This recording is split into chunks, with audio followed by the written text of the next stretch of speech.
구약성경 이사야 1장 1절에서 18절 한 절씩 교독하시겠습니다. 다 찾으신 줄 알고 읽겠습니다. 한 절씩 읽겠습니다. 유다왕 우시아와 요담과 아하스아와 히스기야 시대 아모스의 아들 이사야가 유다와 예루살렘에 관하여 본 계시라. 하늘이여 들으라, 땅이여 귀를 기울이라. 여호와께서 말씀하시기를 내가 자식을 양육하였거늘 그들이 나를 거역하였도다. 소는 그 임자를 알고 나귀는 그 주인의 구유를 알거마는 이스라엘은 알지 못하고 나의 백성은 깨달지 못하는도다 하셨도다. 슬프다, 범죄한 나라요, 허물진 백성이요, 행악의 종자요, 행위가 부패한 자식이로다. 그들이 여호와를 버리며 이스라엘의 거룩하신 이를 만홀히 여겨 멀리하고 물러갔도다. 너희가 어찌하여 매를 더 맞으려고 폐역을 거듭하느냐.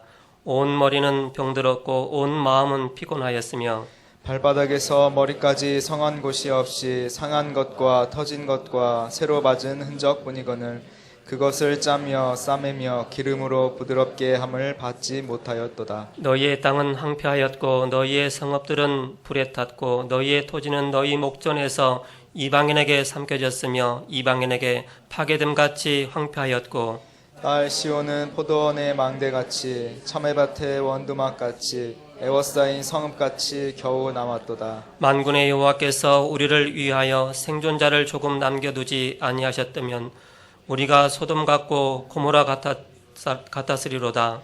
너희 소돔의 관원들아, 여호와의 말씀을 들을지어다. 너희 고모라의 백성아, 우리 하나님의 법에 귀를 기울일지어다. 여호와께서 말씀하시되 너희의 무수한 재물이 내게 무엇이 유익하뇨? 나는 순양의 번제와 살찐 짐승의 기름에 배불렸고 나는 수송아지나 어린 양이나 수염소의 피를 기뻐하지 아니하노라. 너희가 내 앞에 보이러 오니 이것을 누가 너희에게 요구하였느냐? 내 마당만 밟을 뿐이니라. 헛된 재물을 다시 가져오지 말라. 분향은 내가 가증히 여기는 바요 월삭과 안식일과 대회로 모이는 것도 그러하니 성회와 아울러 악을 행하는 것을 내가 견디지 못하겠노라. 내 마음이 너희의 월삭과 정한 절기를 싫어하나니 그것이 내게 무거운 짐이라. 내가 지기에 곤비하였느니라. 너희가 손을 펼 때 내가 내 눈을 너희에게서 가리고 너희가 많이 기도할지라도 내가 듣지 아니하리니 이는 너희의 손에 피가 가득함이라. 너희는 스스로 씻으며 스스로 깨끗하게 하여 내 목전에서 너희 악한 행실을 버리며 행악을 그치고 선행을 배우며 정의를 구하며 학대받는 자를 도와주며 고아를 위하여 신원하며 과부를 위하여 변호하리라 하셨느니라. 여호와께서 말씀하시되 오라 우리가 서로 변론하자. 너희의 죄가 주홍 같을지라도 눈과 같이 이어질 것이요 진홍같이 붉을지라도 양털같이 익게 되리라. 아멘. 세움 찬양대 찬양이요 남은 자 렘넌트라는 말씀을 목사님께서 선포해 주시겠습니다.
하게 하시고 마음에 넘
9절 말씀을 잠깐 보시면 이사야 1장 9절입니다. 만군의 여호와께서 우리를 위하여 생존자를 조금 남겨두지 아니하셨다면 우리가 소돔 같고 고무라 같았으리로다. 생존자를 위하여 조금 남겨두지 아니하셨다면 다 없어지고 다 무너지고 다 사라지고 조금 남았다 그 얘기죠. 즉 그 얘기는 남은 자가 있다는 얘기죠. 그래서 제목을 남은 자 렘넌트라는 제목으로 이 시간에 하나님 말씀을 함께 나누고자 합니다. 지난 주간에는 선교 25시 빨리 달리라 그런 말씀을 주셨습니다. 강대국가 흑암 시대 바로 흑암으로 언네스가 돼서 결국 이 시대에 점점 바로 어둠에 덮이게 만든다. 이때 복음만이 흑암 세력을 막을 수가 있다. 그렇다면 선교 25시 우리는 빨리 달려야 되겠다. 그런 말씀을 주셨습니다. 서론적으로 렘넌트란 무슨 뜻이냐?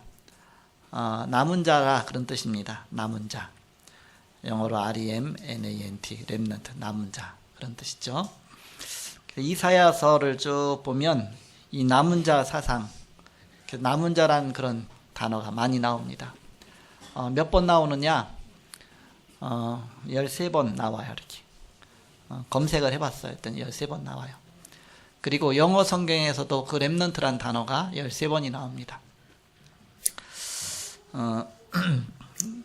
NIV 성경에 그렇게 13번 나오고요. 개역 개정 성경에 13번 나오고 또 번역마다 틀린데 어떤 때는 15번 나오기도 하고 어쨌든 최소한 13번 이상 나옵니다.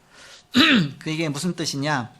복음 갖고 끝까지 살아남아서 이 복음을 후대에게 전달하는 자, 그 사명 가진 사람이 바로 렘넌트다. 단순히 어리기 때문에 렘넌트가 아니라 자라나는 후대이기 때문에 렘넌트가 아니라 끝까지 복음을 후대에게 전달하는 그런 사명 가진 자가 렘넌트다. 예수님께서 십자가에 달리실 때에 그때 다 흩어졌어요. 사람들이. 예수님 십자가 달리시니까 저 사람이 뭔가 어떤 정치적인 메시아로 생각했다가 보니까 십자가 달려서 죽으시거든요. 그러니까 저 사람 실패했구나. 그래서 어떤 줄을 대려고 왔던 사람들은 다 흩어지고 다 갔습니다. 근데 거기 남은 자가 몇 명 남았느냐? 12 사도들 12명. 그러면서 그 예수님 따라다니던 그 제자들 몇 명. 그리고 달리 예수님께서 특별하게 세웠던 그 70인. 그래서 120명이에요. 다 모았는데 120명입니다.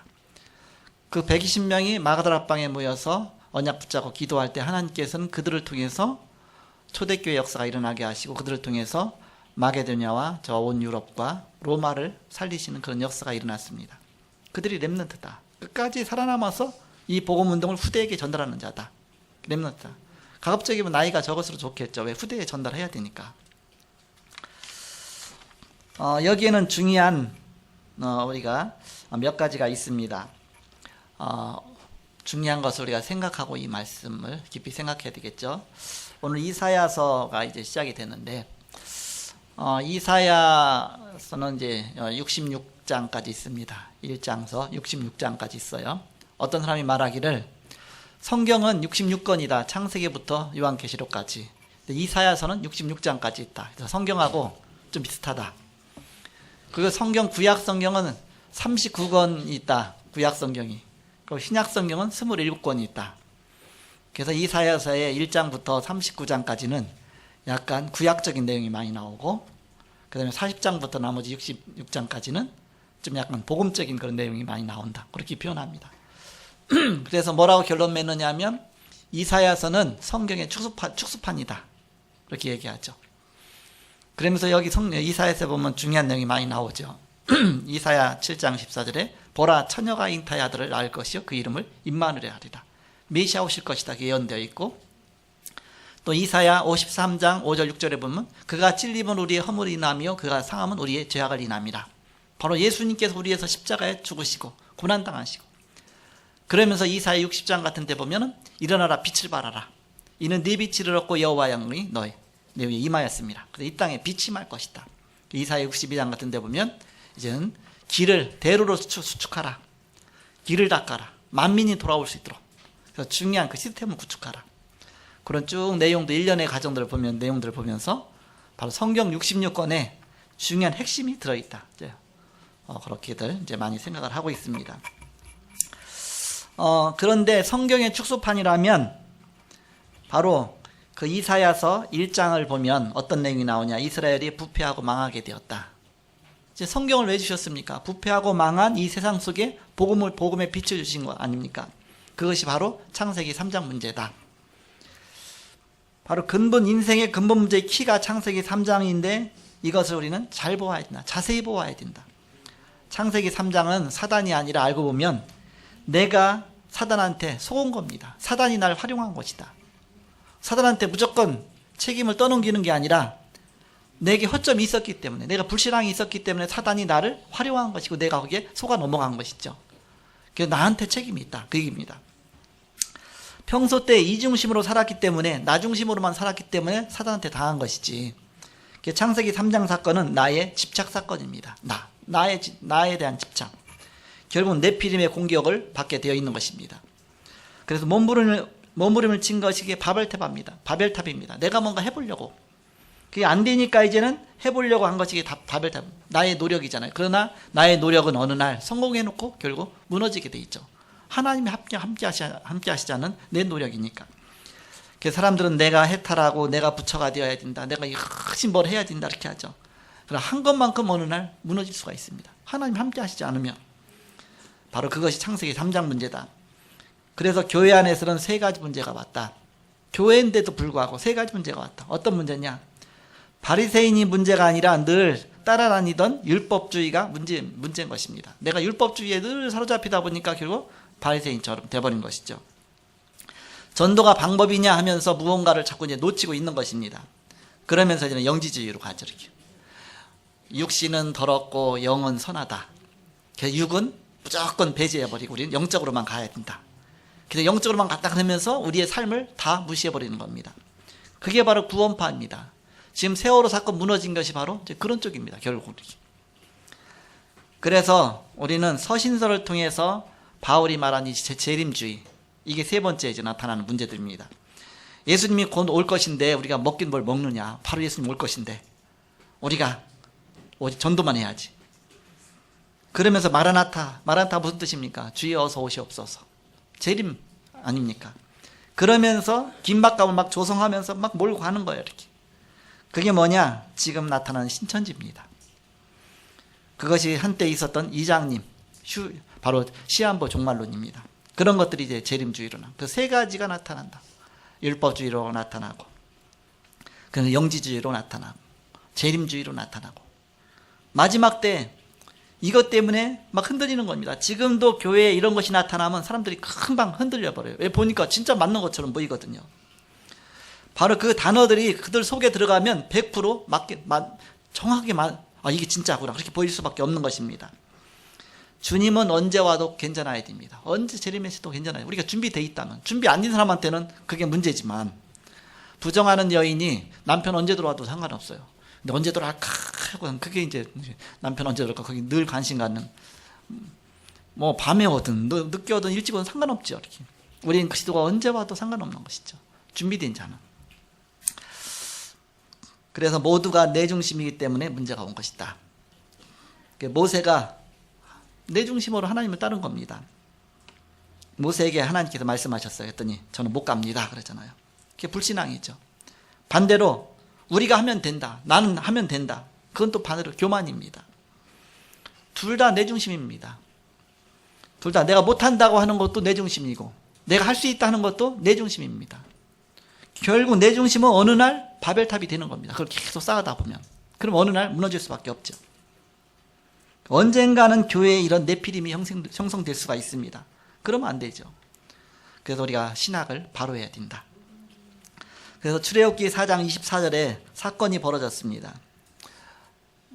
바로 하나님께서 이제는 그 모세를 쓰실 때에 모세한테 말씀하시잖아요.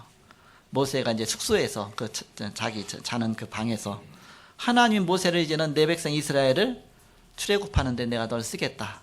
안 간다고 하잖아요. 막 끝까지. 그러다 이제 간신히 꼬셔갖고서 이제는 설득해갖고서 이제 모세가 가는 겁니다. 하나님 능력을 보고. 지팡이도 막 지팡이가 뱀으로 변하고 또 막 꼬리 잡으니까 또 지팡이로 변하고 막 어떤 큰 능력을 체험한 다음에 그 지팡이 하나 꽉 붙잡고 이제 가는 거예요, 이렇게. 그런데 숙소에서 하나님께서 사건이 벌어졌죠. 하나님이 모세를 불러가려고 하신 겁니다. 내가 너 오늘 밤 너를 불러가야 되겠다. 그때 되니까 비로소 모세가 이제는 하나님과 위드가 되는 거예요. 그동안은 하나님과 위드가 안 된 거예요. 내 중심이었습니다. 이때 비로소 하나님께서 하시는 겁니다. 나를 벗어버리는 것은 종교입니다. 나를 벗어버리자. 그러나 우리를 벗는 것이 아니라 하나님과 위드하는 겁니다. 하나님과 함께하는 것이다. 하나님과 함께하면 다 끝난 것이지 내가 하려고 하니까 뭔가를 자꾸 담궈 의지하는 겁니다. 오직 하나님 바라봐야 돼요. 그래서 하나님을 핑계댄 나의 이익과 전도를 핑계댄 내가 문제죠. 나 중심의 나. 그것 때문에 결국 어느 날 문제가 오는 것입니다. 하나님 죽이겠다고 하니까 완전히 모세가 깨지죠. 그건 무슨 뜻이냐면 여러분이 성경 읽어보셨겠지만 모세는 그 아들 이제 애굽에서 이제 있다가 쫓겨났잖아요. 도망갔잖아요. 그래서 미디안 광야에 가서 결혼했거든요. 그래서 부인 십보라와 이제 결혼한 겁니다. 이렇게. 근데 이방 여인이죠. 결국은 이방 여인이죠. 이렇게. 광야에서 만났으니까 이렇게. 더군다나 애굽이잖아요. 이렇게 애굽에서 광야. 그러니까는 가나안이 아니에요. 이방 여인이에요. 그러니까는 하나님을 잘 알지 못한 사람입니다. 그러니까 모세가 뭐라 했냐? 자식 난 다음에 자녀들은 난 지 8일 만에 할례를 받아야 된다. 할례오냐고 생각하고 있으니까. 그랬더니 그 부인이 절대 안 된다. 이 갓난아기 피투성인이 갓난아기를 어떻게 할례를 행하느냐. 그래서 막 극구 반대했겠죠. 어머니가 못하니까. 그런데 하나님의 언약의 사람을 하나님이 쓰시려고 하니까 그래갖고서 이제 모세가 끝까지 뭐 할례 행해야 되는 못한다고 했겠죠. 결국 모세도 이제 저기 넘어갔겠죠. 그래서 그래 뭐 그냥 게다가 이제는 그날 밤 하나님 모세를 죽이려고 하니까 그 부인 십보라가 갑자기 자식의 그 할례를 행하고서 그 핏덩이를 갖다 남편한테 확 던진 겁니다. 그랬더니 갑자기 그게 떠나가 버린 거예요. 그러니까 재앙이 쉽게 말하면 이렇게. 물론 이제는 하나님이 죽이시려고 했다 이제 그런 표현도 되겠지만 이제 마귀가 어떤 면에서 이렇게 모세를 완전히 이제 하나님 일 못하도록 이제 역사했다 이렇게도 볼 수가 있겠죠. 두 가지 측면에서 하나님이 허용했겠죠. 이렇게. 그런데 언제 그 영적 문제 해결되느냐? 언약의 할례를 행하고서 그 핏덩이를 던지니까 피의 그 역사로 이제는 흑암이 무너지는 것이죠. 이렇게. 아마 그런 사건일 것이다. 이렇게. 우리는 바로 그래서 끝까지 내 중심으로 나가다가 내가 안 된다고 하고 이렇게 하다가 이제는 물론 모세 중심이 있었겠지만은 결국 우리는 내 중심이라 결국 어느 날 막혀서 끝까지 가다가 어느 날 안 된다. 나를 벗어버려야 된다. 그런 뜻이죠. 자, 그러면 하나님은 바로 누구를 쓰셨느냐? 바로 이것을 깨달은 사람을 쓰셨습니다.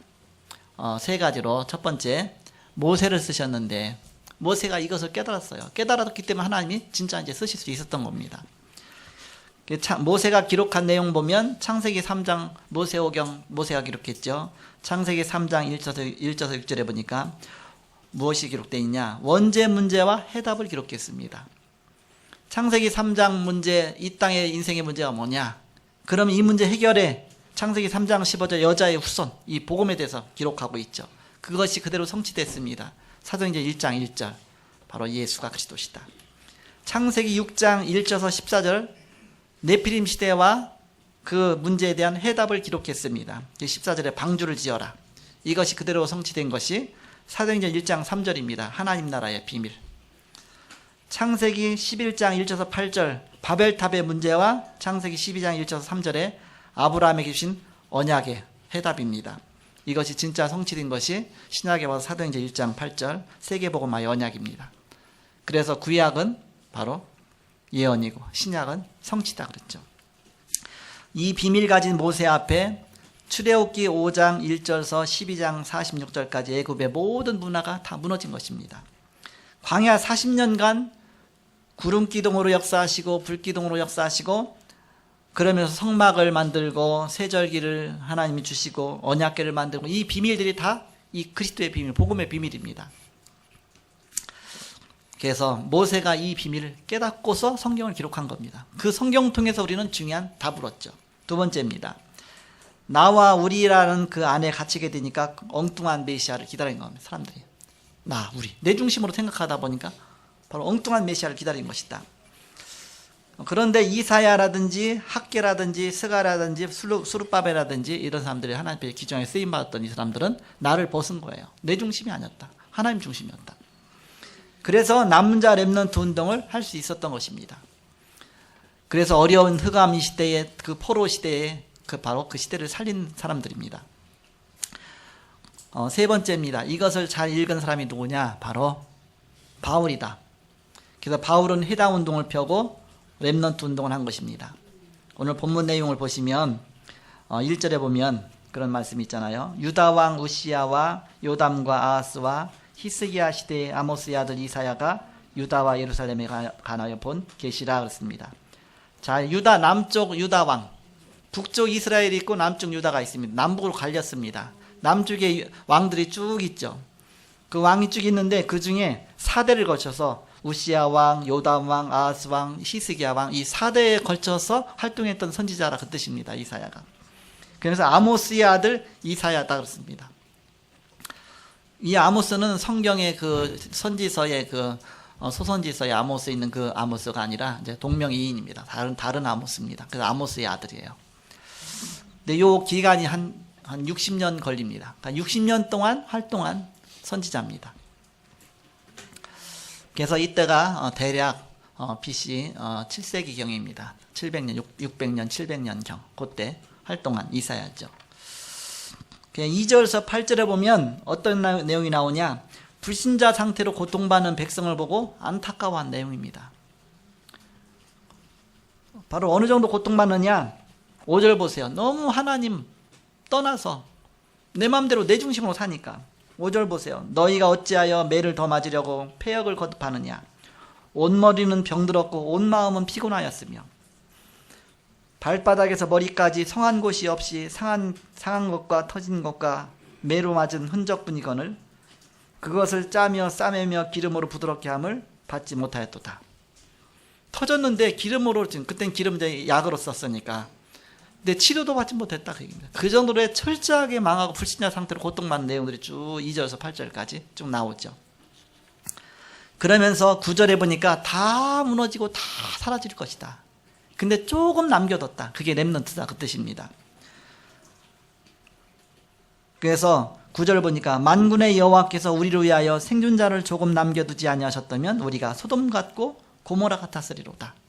다 하나님을 다 떠나고 다 타락하고 다 패망하고 하나님 관심 없이 다 우상 숭배하며 사는데 그나마 하나님이 남겨두셨기 때문에 그 렘넌트가 남아서 그 복음운동이 이 시대까지, 이 구원의 역사가 이 시대까지 고도를 쓰셨다 하나님이 그 뜻이죠. 렘넌트다 우리가 그렇게 보는 것이죠. 그러면서 10절부터 20절까지 쭉 보면 하나님을 믿는다고 하는데 겉으로 믿는 거예요. 그냥 마당만 밟을 뿐이라 그랬잖아요. 그러니까 종교생활하는 것이죠. 종교생활하면 고난이 가중됩니다. 점점 불신자 상태 가운데 비슷하게 자꾸 고난이 오는 거예요. 종교생활하니까 이상하게 하는 일이 안 돼요. 이것도 안 되고 저것도 안 돼요. 하나님 믿는다고 하는데 불신자보다 더 못한 겁니다. 종교생활하니까. 그러니까 하나님이 아예 너무너무 싫어하시잖아요. 종교생활하는 자를. 이렇게 뭐라고 말씀하십니까?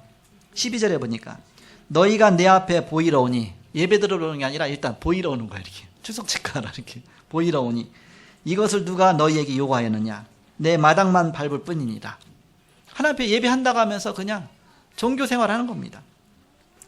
그래서 헛된 재물을 다시 가져오지 말라. 마음에도 없는 분양은 내가 가증히 여기는 바요 월삭과 안식일과 대회로 모이는 것도 그러하니 성의와 아울러 악을 행하는 것을 내가 견디지 못하겠노라. 중심 없이 그냥 형식적인 거 중심이 안 당겨 내 중심이다 보니까 그러니까 하나님 그걸 원치 않으신다 그런 뜻입니다. 그러면서 14절에 보니까 내 마음이 너희의 월삭과 정한 절기를 싫어하나니 그것이 내게 무슨 내게 무거운 짐이라 내가 지기에 곤비하느니라 그랬죠. 그래서 너희가 손을 펼 때 내가 내 눈을 너희에게서 가리고 너희가 많이 기도할지라도 내가 듣지 아니하리니 이는 너희의 손에 피가 가득함이라. 내가 가리웠다 그랬다. 내가 듣지 않겠다 그랬죠. 그 종교 생활입니다. 종교 생활. 근데 형식적으로 그냥 교회만 밟을 뿐이라. 예배당만 밟을 뿐이라. 땅만 밟을 뿐이라. 이제 그런 뜻이죠. 자, 여기에 대한 해답을 주셨습니다. 21절부터 마지막 31절까지죠. 바로 창세기 3장 문제가 나오고 그 문제의 답은 바로 오직 메시아, 오실 메시아요 그리스도다. 그리스도가 아니면 이 문제 절대 해결할 수가 없다. 그 얘기죠. 21절에 보니까 신실하던 성읍이 어찌하여 창기가 되었는고 정의가 거기에 충만하였고 공의가 그 가운데 거하였더니 이제는 살인자들 뿐이로구나. 완전히 다 망하고 다 타락하고. 그런데 하나님께서 구원자를 보내실 것이다 그랬죠. 27절에 가서 보니까 시온은 정의로 구속함을 받고 그 돌아온 자들은 공의로 구속함을 받으리라. 구속함, 구원함을 받을 것이다. 메시아를 보내시겠다. 구원자를 보내시겠다. 그런 뜻입니다. 그래서 30절에 보니까 너희는 잎사귀 마른 상수리 나무가 될 것이요 물 없는 동산 같으리니. 그래서 완전히 다 말라버릴 것인데 그러나 하나님께서 바로 모든 걸 다 회복시켜 주실 것이다. 그래서 메시아 오시면 바로 끝나는 것이다. 그런 뜻이죠. 자, 결론입니다. 이사야서의 내용은 소망 없이 흑암 속으로 향해 가는 유대 나라의 렘넌트가 일어나서 언약을 회복할 것이란 그 메시지를 주신 것입니다. 한국 교회에 제일 잘 나가는 이 통합 측의 교회에 이제 통계가 나왔는데 50%가 반 이상이 주일학교가 없다. 주일학교 없이 교회가 이제 그만큼 어려운 것이죠. 그런 보고가 나왔습니다. 바로 이것을 렘넌트란 걸 잘 모르는 것이죠. 너무너무 중요한데 우리 후대들이 중요한데 그러니까 우리는 바로 렘넌트 위해서 기도해야 되죠. 그러니까 교회의 태영아부, 유아 유치부, 유치동부, 중고등부, 대학 청년부 얼마나 중요하냐. 이 복음을 갖고 끝까지 살아남아서 이 복음운동을 할 사람들 너무너무 중요하다. 요번 주간에는 그 신천지에 간 관계돼서 이렇게 영상을 좀 많이 봤어요. 이렇게 신천지에서 있다가 빠져나온 사람, 또 이제 그 속에서 고통받았던 거 그런 걸 많이 보면서 이렇게 어떻게 속을 수가 있는가? 왜 이렇게 속았냐? 종교생활 하다 보니까 오직 예수가 그리스도라는 복음 모르니까 사단이 공격하면 그냥 넘어지는 거야. 이렇게 거기에 속는 겁니다. 이렇게 잘 구분이 안 가는 거야. 이렇게 그래서 이게 한국교회 문제다. 이렇게 한국교회 문제. 거기 빠져나온 사람이 이제 신학을 했어요. 그러면서 아니 이런 것도 이렇게 쉬운데도 모르고 내가 그것도 모르고서 이게 내가 너무 부끄럽게 거기 빠져갖고서 오히려 거기에서 막 오히려 강사한다고 하고 거기서 강사들 가르친다고 하고 하면서 신천지에 깊숙이 빠졌다가 이건 아닌데 하고서 다시 빠져나온 겁니다. 어떻게 시작됐냐 신천지가 우리나라의 재림 예수가 뭐 17명인가 그렇다고 하잖아요. 이렇게 예수가 17명이 있는데 이렇게 그렇게 해서 옛날에 뭐 막 재림 예수 부흥회 같은 것도 막 오게 되죠. 그 사람들이 계속 줄기가 있고요. 줄기가. 그래서 김백문이라는 사람이 재림 예수라고 했던 김백문이라는 사람이 있었는데 그 사람이 쉽게 말하면 귀신 충만해서 신비주의 속에 들어가갖고서 이제는 자기 나름대로 어떻게 연구가 나온 거죠. 그 논리를 갖고서 그걸 이어받은 것이 통일교하고 박태선 쪽인데 통일교하고 박태선 쪽에 이제는 전도관이죠. 그렇게 이어받았고 계속 나가서 지금도 이제 그 이단으로 간 것이죠. 그러면서 그 박태선 밑에서 이제는 그 밑에서 이제 이만희 지금 신천지 교주잖아요. 이만희가 거기서 계속 교육받고 뭐 하고 하다가 또 이제는 박태선 그것도 전도관도 무너졌잖아요. 그러니까 거기서 나온 사람 또 따라가서 또 유재열이라고 해서 거기 따라가고 또 이제는 거기서 훈련받고 막 하다가 나중에는 딱 깨달은 이 사람들이 나를 사기쳤구나. 사기쳤구나. 그걸 깨닫고 나서 나도 그럼 이렇게 사기치면 되겠구나. 그래갖고서 저는 사기 종교를 만든 거예요. 사기 종교를 이렇게. 그래갖고서 거기도 그 사람이 이렇게 이제 증언하는 거예요. 거기서 교육장으로 있다 나온 사람이 그렇게 얘기하는 거예요. 자기가 생각할 때 둘 중에 하나라고 생각했답니다. 뭐냐? 진짜 이 사람이 마음 중심에 이것이 진짜 자기도 이제는 하나님 말씀으로 바꿔서 나간 사람이 있는가 하면 아니면 자기도 아닌 줄 알면서 이렇게 나간 사람 둘 중에 하나가 있다. 만약에 예수님이 우리에게 와갖고서 이제 얘기한 거예요. 내가 부활하겠다. 내가 3일 만에 부활하겠다. 그랬단 말이에요. 예수님이 그리스도니까 이제 부활하셔서 그대로 성취됐는데, 만약에 예수님이 그리스도가 아니었는데 내가 부활하겠다. 얘기했다. 그럼 여러분 어떻게 결론 내리겠습니까? 그런데 부활을 못했어. 예수님 그리스도가 아닌 부활을 못하잖아요. 그러면 부활을 못했어요. 그럼 여러분 예수님에 대해서 어떻게 결론 내릴 수 있겠습니까? 둘 중에 하나를 결론 내릴 수 있겠죠. 이 사람 정신 이상자든지, 쉽게 말하면 자기는 부활할 줄 알았어. 그래서 부활한다고 해놓고서 죽었는데 부활 못했어. 이렇게. 그럼 정신 이상자죠. 약간 정신이 간 사람이죠. 이렇게. 자기도 부활할 줄 알았는데 부활 못했어. 이렇게. 그렇게 결론 내리든지, 부활을 못했다면. 그런데 또 하나는 자기는 부활할 줄 몰라. 이제 부활 안 할 거 알아. 자기는 메시아가 아니라는 것도 알아. 근데 자기는 메시아라 해놓고서 자기 죽었어. 그거는 죽고 부활 못해서, 그러면 최대 사기 사건이죠. 이렇게. 사기 사건이죠. 그게 사기꾼이죠. 이렇게 되면. 그래갖고 둘 중에 하나죠. 아예 미치광이든지 둘 중 하나는 사기꾼인데 둘 중에 하나예요. 부활 못했다면. 자기가 메시아도 아닌데 내가 이 주장을 폈다면, 재림예수라고 폈다면 둘 중에 하나입니다. 그렇잖아요. 정신 돌았다든지 아니면 최대 사기극이든지. 근데 이분은 사기극인 걸 알고서 그 뒤를 캐기 시작한 거예요. 어떻게 해서부터 이 시작이 돼갖고 쭉 했는. 그래서 계속 재림예수 따라다니면서 사기당하고 나중에는 자기가 사기치고, 그렇게 마지막 사기친 사건이 이 사건이다. 그래서 막 가서만 이제는 가는 데마다 그 교육하고 다니는 겁니다. 이거는 사기 사건이다. 근데 왜 그게 사기당하느냐? 나중심이기 때문에. 오늘 말씀처럼 나중심. 거기는 이제 비유풀이라고 말합니다. 비유풀이. 그래갖고 성경을 사기치려면 이 비유풀이를 해서 하는 겁니다. 성경에 있는 말씀 그대로 받아야 되는데, 이제 자꾸 이제 예를 들어서 말씀은 뭐 성경에 보면 물이 나온다면 물은 말씀이다. 그렇게 딱 이제는 그렇게 정의를 내는 거예요. 왜? 성경 기절해 보니까 물이 이제 말씀으로 나온 부분이 한 군데가 있거든요. 그 다음부터는 이제는 물은 무조건 말씀으로 해석하는 거예요. 그러면 안 맞는 것도 있잖아. 근데 모든 걸 그렇게 해석하다 보면 이제는 오류로 빠지죠. 그렇게 하다 보면 거기서 또 하나의 비유를 갖다 또 하나로 하면 그게 또 연결하다 보면 나중에 엉뚱한. 거기서 뭐라고 얘기하냐면, 원숭이 뭐예요? 원숭이 똥구멍은 빨개 그러잖아요. 빨가면 사과, 사과면 맛있어, 맛있으면 바나나, 바나나는 길어, 길으면 기차, 기차는 빨라면 비행기, 비행기는 높으면 백두산, 백두산 뾰족해. 이렇게 한다고 그러잖아요. 그러면 원숭이 똥구멍이 뭐가 돼요?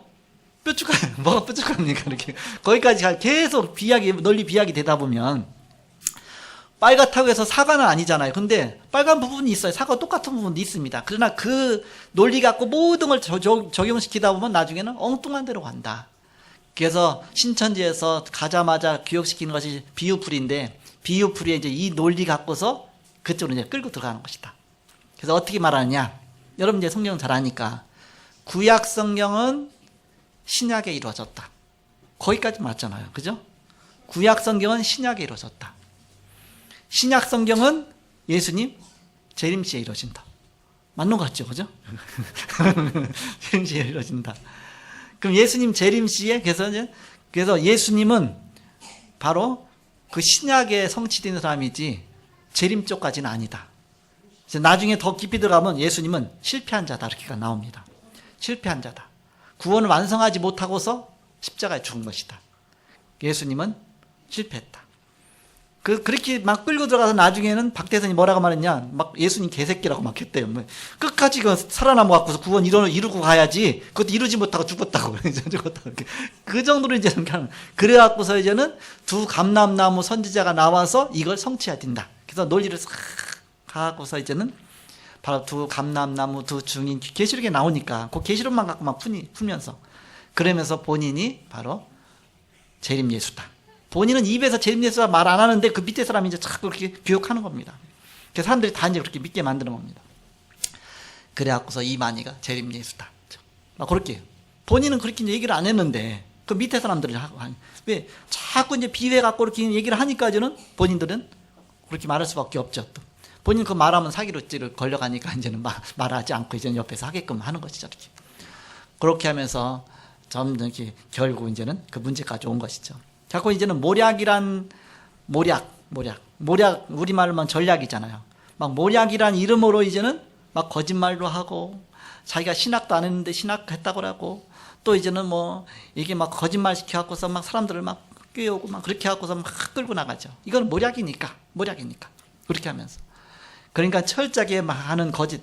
교회를 얼마나 많이 무너뜨립니까? 기존 교인들은 막 접수하고 무너뜨리고 하죠. 이렇게 그런 쪽으로 해서 가죠. 그 비유풀이 갖고서 하면서 이제 살짝 그쪽으로 파고 들어갑니다. 이렇게. 그러면 예수님은 구약에도 예수님이고 신약에도 예수님이고 재림시에도 예수님입니다. 바뀌는 게 아닙니다. 삼위일체 하나님이시잖아요. 그런데 이제는 구약은 성부 하나님, 신약은 예수님, 그리고 이제는 재림 때는 그 누구 하나가 있다. 그게 이만이다. 그렇게 해서 이만이다 딱 맞추는 겁니다. 이렇게. 예수님은 구약에도 메시아 그리스도 오실 메시아고 신약에도 오신 그리스도고 재림하실 때도 그리스도로 우리가 그 한 분인데 그거 갖다가 이제 이렇게 그렇게 해서 이제는 막 그 논리 비유 갖고서 이제 말씀을 자꾸만 해석해 갖고서 그쪽으로 탁 끌고 들어가는 겁니다. 그러니까 교묘하게 속을 수밖에 없죠. 이렇게. 그러니까 말씀대로 한다. 막 말씀대로 말씀밖에 안 한다. 막 성경 공부하면서 왜 성경만 자꾸 풀어주니까 성경 갖고 그러니까는 거기 홀딱 반하는 겁니다. 아, 여긴 진짜 성경적이구나. 여기는 진짜 막 성경대로만 하는구나. 다른 얘기 절대 안 하는구나. 그러면서 여기에 철저하게 속아 넘어가는 겁니다. 그래갖고서 그게 바로 신천지. 거기서 교육장을 있다 보니까 자기가 막 그런 사람은 다 강사들 막 교육시키고 막 하다 보니까 이제는 너무너무 잘하는 거야. 이렇게 자기가 그렇게 가르쳤으니까. 그래서 막 교회마다 막 그런 신천지를 들어가서 막 교회를 무너뜨리고 아니 교회를 무너뜨리면은 하나님 나라를 무너뜨리는 건데 근데 그 죄책감이 전혀 없는 겁니다. 이렇게. 그러면서 막 엉뚱한 데 막 빠지고 왜 자기도 막 속은 거죠. 이렇게. 게다가 속고 계속 속았다 자기는 마지막은 자기가 속였다 이렇게 되죠. 이렇게. 바로 그래서 우리는 복음과 언약까지 이 렘넌트를 세우는 게 얼마나 중요하냐. 그래서 우리는 바로 우리 교회에 지난 주간에는 현장의 날을 했습니다. 현장의 날. 그래서 우리가 현장을 살려야 된다. 말씀운동 갖고 복음운동 갖고 잘못된 그런 말씀이 아니라 오직 바로 성경적인 바로 예수가 그리스도시다. 이런 정확한 복음 갖고 예수가 그리스도이다. 그거 외에는 다른 게 답이 없습니다. 그 답 하나만 붙잡으면 사실 속지 않는데 자꾸 거기에 속는 것이죠. 이렇게. 다른 거를 자꾸 내 중심이다 보니까.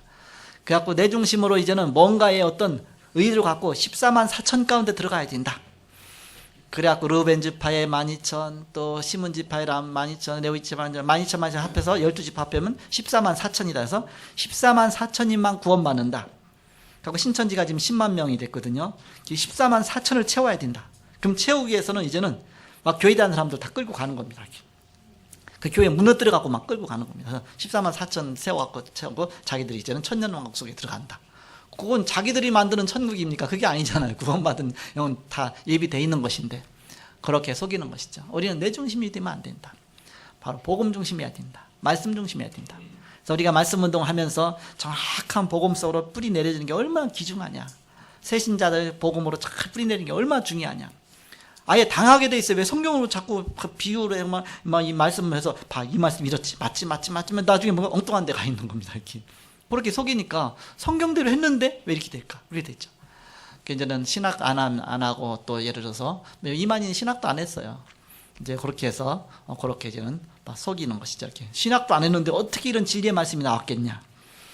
그 교육장으로 왔던 그분도 자기가 이제는 어떻게 이 사람이 신학도 안 했고 학교도 안 다녔는데 어떻게 이런 걸 만들었을까 하다가 그 뒤를 캔 겁니다. 계속 어디서부터 시작됐나? 그랬더니 그 줄기를 계속 해보니까 재림 예수만 계속 따라다니다가 거기서 딱 발견하고 계속 사기 당한 거 알고서 나중에 사기 친 거다 이렇게 그 결론을 딱 내리죠. 그래서 우리는 복음 운동 속에 우리가 있다는 것이 얼마나 감사한지. 바로 이 땅의 문제, 그 문제도 창세기 3장 문제. 사단이 그렇게 속였다. 성경에는 그 예언이 되어 있죠. 마지막 때 거짓 선지자가 나와서 미혹하게 하리라 그랬죠. 내가 예수다, 내가 그리스도다 하면서 미혹할 것이다. 그래서 한국에 재림 예수가 14명인가 그렇고 하나님이라고 많은 사람이 37명이 많고 이렇게 엉뚱한 그런 이렇게 많다. 우리가 복음 정확하게 알면 이런 부분에 속지 않는 것이다.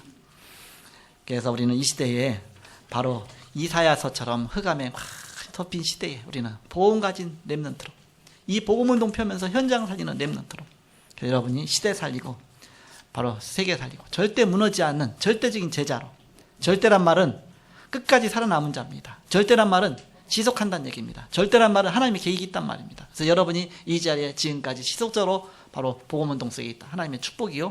여러분이 남은 자다. 그래서 남은 자로 여러분이 세상 살리고 현장 살리는 이 축복 속에 하나님 여러분을 세우실 것입니다. 이런 귀중한 축복 누리시고 승리하는 여러분 되시기를 그리스도의 이름으로 축복합니다. 기도하겠습니다.